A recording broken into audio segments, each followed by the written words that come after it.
Hi, you're here sewing with Cody on the Bernette B38. In this video, we are going to be inserting a newly wound bobbin. So I'll zoom in, get you a good view. So here with the Bernette B38, they use drop-in bobbins, a class 15 bobbin. So it's tucked right here. So what we're gonna do is use the little lever right here, and we're gonna move it over to the right, which will allow this little lid to pop up. So we'll take this little guy off. And here there's actually already a bobbin. So if you are changing bobbins, you would just take this bobbin out. And so to put in a new bobbin, or in this case, we'll just put this bobbin right back in. There is a correct and a right and a wrong way to lay this bobbin in here. So right here, we can see on this little plate, we can see it shows the bobbin, and we can see it shows the bobbin so the thread is coming off counterclockwise. So that looks like this.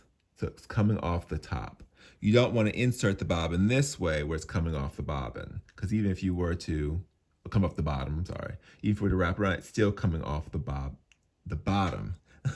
And so you want it to come off this way, which is counterclockwise.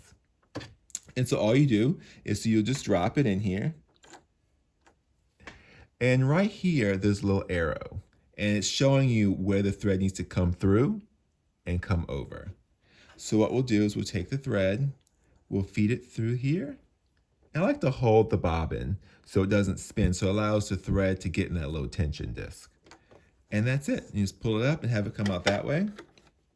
Put this little cover back on, which goes left side, then right side. And you can cut the little excess bobbin tail. And that's it. And that's how you insert a bobbin on the Bernette B38. All right, happy sewing.